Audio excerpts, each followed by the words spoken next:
Hello everyone, I'm Brianna and welcome to my channel. Today we will be talking about my tips and tricks for anyone applying to college.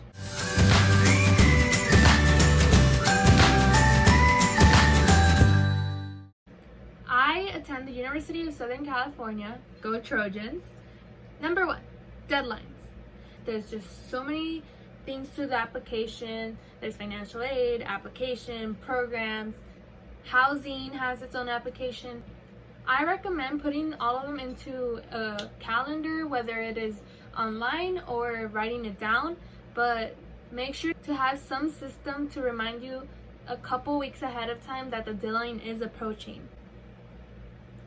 So important deadlines to remember: the ACT and the SAT.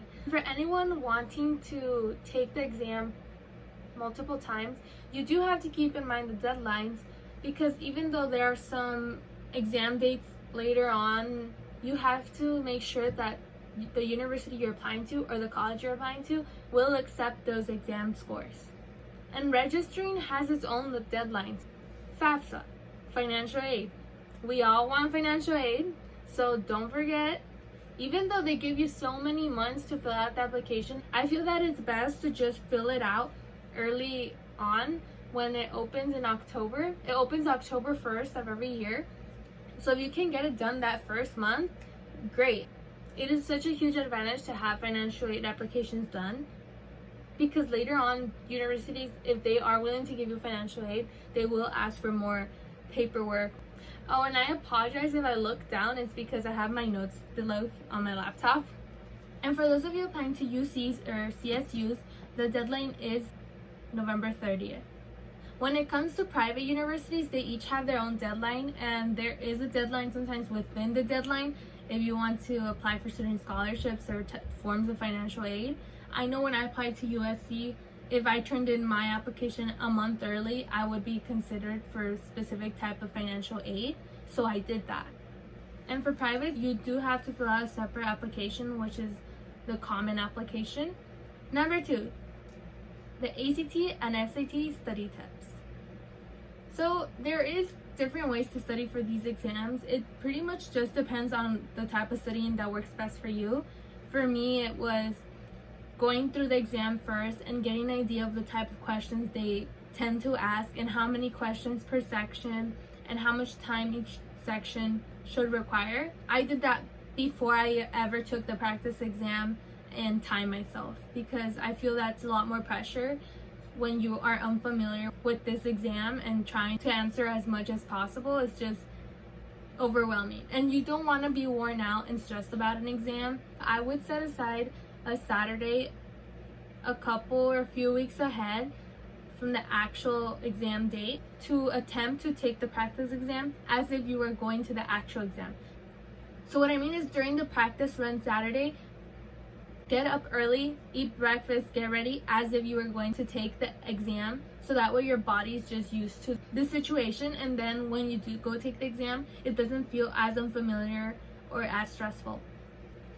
When it comes to creating the list between safety schools and dream schools, safety schools, I would say, are the schools that your application is most likely to get into, or that has a fair chance at getting in, and these often include high acceptance colleges.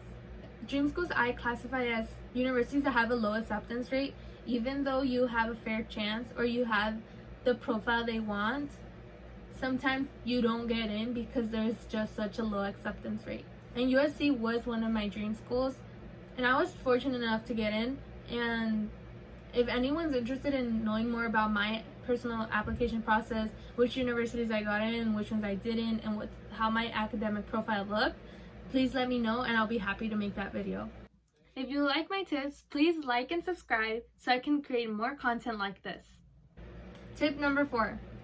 Turn all the applications as early as you can. I'm not saying fill them out within one day, but what I mean is turn them at least a couple weeks ahead, because as more people wait till the end to fill out applications, the server gets overwhelmed and it tends to crash, and sometimes even just shut down. And I've known of people that have to sit there, or their application is late just because they waited to the last few days to turn it in. And you don't want to be that person that works so hard and then missed the opportunity to apply just because of a system error. Tip number 5 is about the college list. When creating a college list, I strongly urge you to avoid listing a university or college simply because of the name or the prestige that comes with it. You have to look into the programs they offer, the requirements to get in, the rankings, the national rankings of that program actually can be more important than the prestige of the name. Even if you go to this amazing university but they're not well known, or like they don't have a great program for what you want to study, why would you go there? At the end of the day, your education is what matters, and you can get a much better experience at another university.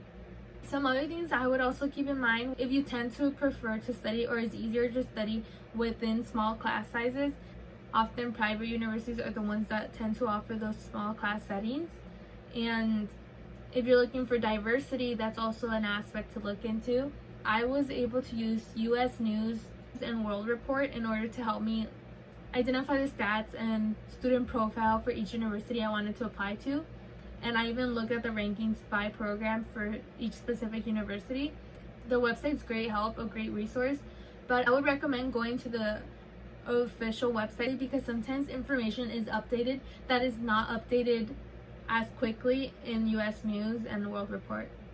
Personal statements.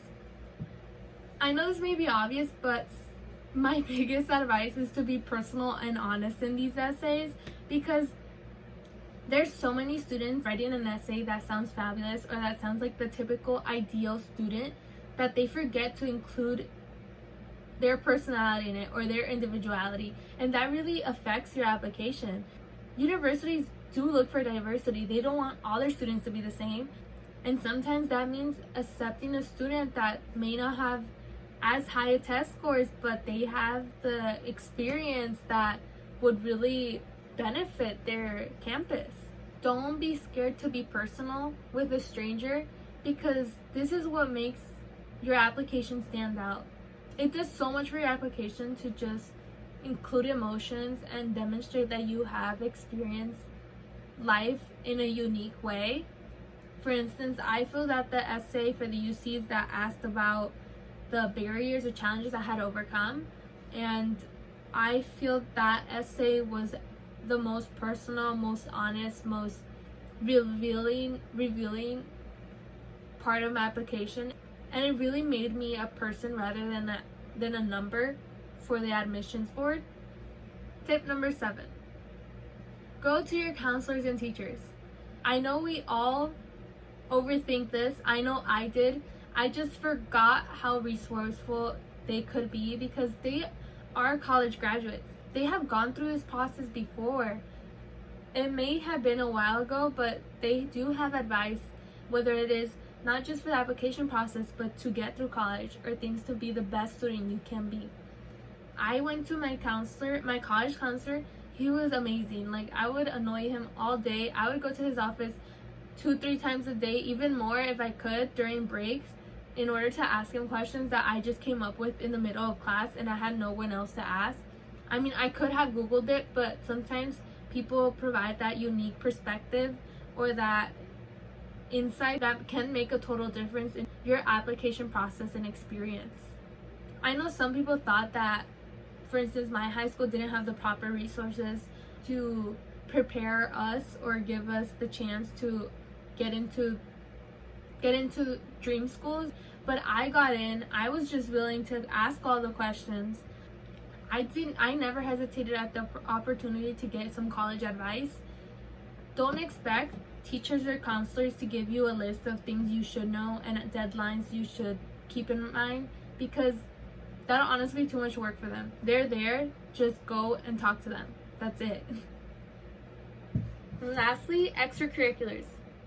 I feel like sometimes people underestimate the importance of extracurriculars, whether it's because you feel like you haven't done enough or because you feel like it's just about test scores and grades, but it's not. It's about you as a whole, and any experience you have out of high school is key in making you different. So for instance, whether it is going to volunteer on the weekends for an organization, sometimes we forget that what we do outside of our high school setting counts as an extracurricular.